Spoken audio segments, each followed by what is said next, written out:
Jadi aku sebelumnya mau ngucapin terima kasih untuk Indonesia Millennial Connect yang udah mengundang aku, terus juga sama teman-teman yang udah menyempatkan untuk hadir di sini untuk kita belajar bersama-sama. Jadi kali ini aku bakalan sharing tentang digital literasi atau literasi digital. Karena kemampuan inilah yang bikin kita lebih mampu mengelola emosi dari apa yang kita baca di sosial media, terus juga dari apalagi kan sekarang lagi masa-masanya corona, ini kan kita di rumah terus gitu, kerja pun juga dari online, pasti sering kali kita mau nggak mau jadi browsing gitu kan, dan kadang kalau misalnya ada sesuatu yang buruk, jadi berpengaruh ke dampak psikologis gitu. So, ini nanti buat teman-teman yang di akhir mau nanya juga boleh banget. Jadi aku langsung mulai aja ya. Oke, jadi literasi digital itu apa sih? Literasi digital adalah suatu kemampuan untuk memahami, menganalisis, menilai, dan mengevaluasi segala bentuk informasi yang diperoleh dengan menggunakan teknologi digital. Selain itu juga untuk memahami, menggunakan teknologi, dan menyadari dampak dari teknologi. Karena pasti di sini siapa yang kalau misalnya handphonenya lagi di-charge, rasanya gatel gitu. Aduh, mana nih handphone udah langsung butuh lagi, mau pakai lagi. Kenapa? Karena memang kita sudah sangat ketergantungan dengan yang namanya teknologi. Kita cari informasi di sini, chatting sama temen di sini juga. Terus mau kerja pun juga dengan teknologi digital. Jadi itu udah sangat dekat dengan kemampuan kehidupan kita sehari-hari ya. Nah, kenapa sih penting kita untuk punya pemahaman literasi digital? Yang pertama, kita bisa menghemat waktu. Kenapa? Karena kalau dulu kita butuh buku yang banyak sekali untuk bisa mendapat informasi, tapi sekarang dengan bermodal Google atau cari informasi di internet, dengan waktu yang singkat kita bisa langsung dapat informasi yang kita butuhkan. Asal kita tahu keyword-nya apa. Kedua, itu jadi bikin belajar jadi lebih cepat juga kan, karena kita langsung tuh ketemu apa yang mau kita pelajari langsung ada di situ. Yang ketiga, menghemat uang. Siapa di sini sih yang kalau belanja online di e-commerce misalnya, sekarang kan banyak sekali platform-platform yang kita bisa langsung beda ini harga-harganya. Jadi kita bisa langsung tahu harga yang termurahnya yang mana, yang berkualitas yang mana. Dengan gitu kita bisa lebih menghemat uang. Gitu. Kalau dulu kan kita harus ke sini dulu untuk cari yang harga termurahnya. Nah, terus juga sekarang kan banyak, apalagi dompet-dompet digital gitu kan sekarang banyak promo-promo juga kan. Itu kan juga sebenarnya bisa, apalagi untuk mahasiswa yang kita harus hemat-hemat, ini sangat membantu banget gitu kan. Nah, terus juga mempermudah pencarian. Terus selalu memperoleh informasi. Kenapa? Karena memang benar kan, apalagi media online sekarang baru terjadi di sekian menit yang lalu, tahu-tahu udah langsung muncul di media online gitu. Berarti secepat itu kan, padahal kita adanya mungkin di tempat yang berbeda dengan lokasi kejadian tersebut gitu. Misalnya ada banjir di mana atau ada gempa di mana, kita langsung tahu. Kenapa ya? Karena online itu. Kalau dulu mungkin kita harus nunggu berita atau semacamnya. Terus juga 6, kita selalu terhubung sama, walaupun sekarang lagi corona seperti ini, kita tetap bisa silaturahmi. Terus mungkin yang nggak sempat pulang kampung sama keluarganya bisa sempat berdiskusi karena adanya Zoom, adanya WhatsApp, dan lain-lain. Terus membuat keputusan jadi lebih cermat. Kenapa? Karena semua informasi ada di situ. Itu bisa membuat kita lebih baik dalam membuat decision making. Gitu. Karena kita udah tahu nih kriterianya apa aja dan semua sudah ada di situ. Oke. 8 juga sekarang media mencari pekerjaan. Ya, sekarang udah banyak website-website yang kalau dulu kan rasanya kita harus ngeprint CV dulu, sebar-sebarin gitu. Tapi sekarang mungkin di beberapa platform tinggal sekali upload CV, klik, apply. Kalau misalnya bagus, bisa langsung di interview kerja. Bahkan nggak usah kerja, kayak volunteer gitu kan. Sekarang banyak juga kan. Jadi menjadi lebih mudah, cari pengalaman pun juga jadi lebih gampang. 9, ya pasti membuat lebih bahagia ya. Siapa sih yang sering follow akun-akun Instagram yang lucu-lucu gitu kan, kayak atau TikTok. Itu sebenarnya meningkatkan imunitas juga kan, gitu. Walaupun katanya nggak melulu soal pendidikan, tapi bahkan di TikTok pun banyak juga yang mengedukasi kita gitu. Jadi kalau kita bisa menggunakan internet ini dengan baik, banyak banget yang bisa kita dapetin dari situ. Yang 10 ya mempengaruhi dunia gitu.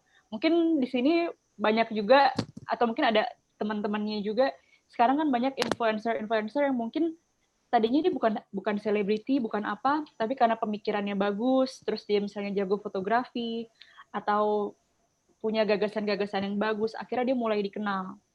Nah, jadi bisa mempengaruhi dunia, nggak usah dunia dulu deh, mempengaruhi lingkungan atau sekitar gitu melalui platform sosial medianya.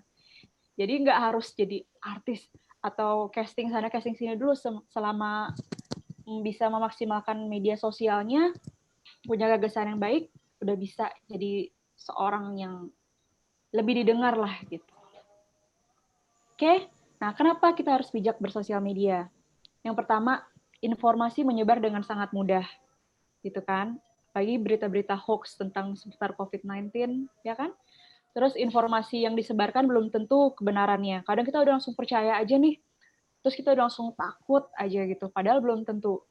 Nah, terus juga sekarang udah nggak ada lagi privasi, karena apa-apa udah di-share di sosial media gitu. Apalagi sekarang udah ada yang namanya jejak digital. Jadi yang dulu-dulu kita upload foto-foto kita yang aneh-aneh bisa tetap ada gitu. Jadi kalau kita nggak hati-hati dari sekarang, siapa tahu kan di sini teman-teman Indonesia Millennial Connect ini calon orang-orang sukses nantinya kan, ada yang jadi petinggi-petinggi negara, tapi misalnya dulunya ada posting foto yang aneh-aneh, bisa jadi disalahgunakan oleh lawannya atau pihak-pihak yang nggak suka. Jadi kita udah harus hati-hati dari sekarang.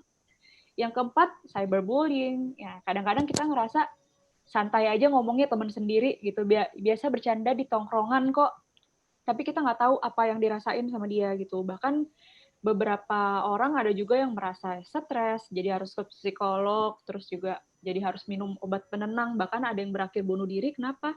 Ya karena dia mengalami cyberbullying, dan kita yang melakukan terkadang nggak sadar, kita pikir bercanda aja tapi udah menyakiti hatinya. Dan cyberbullying ini lebih lebih bahaya daripada bully langsung gitu, karena kalau bully langsung kita tahu orangnya siapa kan, tapi kalau cyberbullying di netizen kadang nggak tahu siapa, fotonya gambar bunga atau gambar awan gitu, ya akan lebih lebih lebih sakit lah gitu untuk orang yang terkena.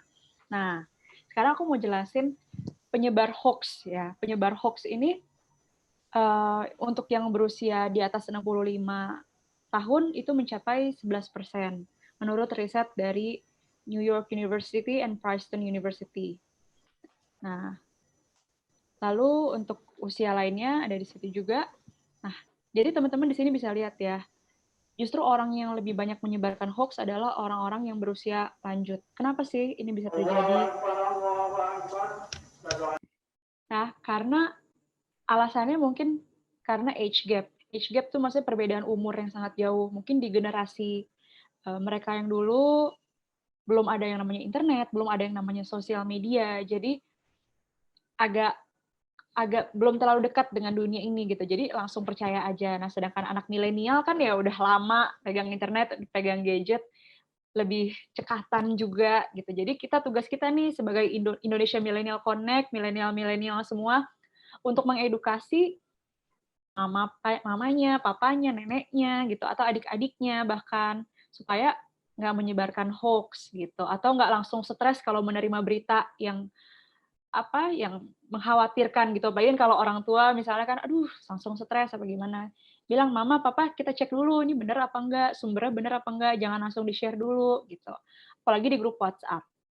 Terus kemampuan literasi digital belum memadai, terus juga mungkin kemampuan kognitifnya juga gitu. Kadang kan misalnya salah lihat apa gimana gitu. Oke. Nah, sekarang aku mau jelasin jenis-jenis hoax. Ini sebenarnya orang pikir kan hoax itu ada satu jenis aja, tapi ternyata sebenarnya ada banyak. Yang pertama adalah fake news. Jadi memang niatnya untuk memalsukan suatu berita. Lalu clickbait, kalau teman-teman sering lihat berita-berita yang judulnya bombastis, misalnya detik-detik pesawat jatuh, atau um, 5 alasan si ini bercerai, misalnya. Nomor 5 bikin pangling. Nah, itu tuh sebenarnya supaya diklik kan. Nah, dan itu untuk menarik pembaca, untuk meningkatkan traffic website. Padahal pas dibuka, mungkin ya hasilnya ya nggak sebombastis judulnya gitu kan, tapi kita sering terpancing. Lalu confirmation bias, menginterpretasikan peristiwa yang baru terjadi berdasarkan bukti atau kepercayaan yang ada. Lalu misinformation, jadi informasi yang salah di-share untuk dengan bermaksud menipu. Oke. Terus satir. Nah, kalau satir ini sebenarnya banyak akun-akun yang mungkin banyak juga kita follow gitu. Jadi mereka maksudnya lucu-lucuan. Kalau kita anak-anak muda ngerti maksudnya mau lucu-lucuan. Tapi untuk orang-orang yang dewasa kan mungkin yang udah usia lanjut, mungkin mereka lebih serius dan menganggap ini hal yang apa ya? Yang benar gitu. Jadinya udah di-share padahal maksudnya bercanda. Nah, yang kayak gini kan jadi salah paham, jadi salah komunikasinya jadi salah gitu. Tapi sedangkan kita yang anak-anak muda ya mungkin ngerti maksudnya bercanda. Oke, lalu post-truth yaitu suatu peristiwa di mana emosi lebih berperan daripada fakta untuk membangun sebuah opini. Nah, yang berikutnya adalah propaganda. Biasanya kalau teman-teman ingat masa-masa pemilihan umum gitu, kapanpun lah pemilihan apa-apa-apa, ya kadang-kadang ada yang membuat berita-berita yang mungkin untuk menjatuhkan satu sama lain apa gimana, untuk mempengaruhi opini publik gitu. Jadi tujuannya untuk membuat entah perpecahan antar lembaga atau antar komunitas atau antar individu gitu. Nah, biasanya kalau misalnya terjadi perdebatan tuh di bawah posting itu, ya itu mungkin maksudnya memang ditujukan untuk propaganda gitu. Oke, nah sekarang gimana caranya kita sebagai anak muda untuk bisa mengidentifikasi hoax? Yang pertama, kalau judulnya provokatif, kita udah harus tanda tanya tuh, gitu. Menyudutkan suatu pihak, kita harus cek. Terus cermati alamat situsnya. Kalau misalnya pakai www. apa-apa terus blogspot gitu. Kan kita belum tahu ini apakah dari situs resmi apa enggak kan bukan berarti kan. Terus juga cek dari mana sih sumbernya, penulisnya. Biasanya penulis yang benar dia akan mencantumkan sumbernya gitu. Terus teman-teman juga bisa cek fakta dengan cek artikel-artikel yang mirip dengan artikel yang dibaca tersebut. Bandingin nih, ini benar apa enggak gitu. Terus cek keaslian foto, bisa cek di Google Image. Jadi teman-teman bisa save foto itu, terus drag ke Google Image, nanti di situ muncul gambar-gambar yang mirip dengan foto yang teman-teman masukin sebelumnya. Terus teman-teman bisa ikut juga di grup diskusi anti hoax karena di situ banyak membahas tentang isu-isu hoax. Nah, sekarang kenapa etika informasi itu penting? Karena gini, banyak informasi beredar kan di media digital. Akhirnya apa? Kita sulit menentukan berita yang benar nih yang mana ya, saking banyaknya informasi gitu. Apalagi kita scroll banyak banget gitu. Akhirnya kita nggak tahu yang benar yang salah tuh yang mana. Yang tadinya kita udah berpikir, iya pasti yang benar yang ini nih. Tapi saking kebanyakan informasi kita jadi bingung sendiri kan. Nah, oleh karena itu etika informasi dibutuhkan di sini, di mana kita mengerti gimana cara untuk menerima dan menyebarkan informasi ke media digital. Nah, caranya adalah pertama cek dulu apakah berita tersebut sudah benar adanya dengan mencari sumber asli berita terkait. Kedua, percaya pada sumber informasi yang kompeten. Jadi untuk media-media yang udah legit lah istilahnya gitu. Terus teliti apakah informasi itu berisi sensasi atau provokasi. Terus juga pastikan informasi itu nggak mengandung ujaran kebencian, hoax, fitnah sebelum menyebarluaskan. Karena kenapa? Kalau kita udah sebar, pasti teman kita nyebarin lagi, nyebarin lagi, nyebarin lagi. Kalau bisa, hoax itu berhenti di kita, gitu. Jangan sampai udah langsung kesebar-kesebar, kita tandanya ikut andil gitu dalam menyebarkan berita bohong tersebut kan. Ya, oke. Nah, cara ningkatin kemampuan literasi digital gimana? Pertama, tentunya kita harus kritis. Terus sering lihat dari different opinion gitu. Dari second opinion, kita lihat dari sumber A, B, C. Terus berkaca pada opini pribadi. Rasional nggak sih? Terus tumbuhkan budaya verifikasi dan aktif dalam mencek informasi yang beredar. Nah, apalagi sekarang sudah ada yang namanya UU ITE, yaitu Undang-Undang Informasi dan Transaksi Elektronik.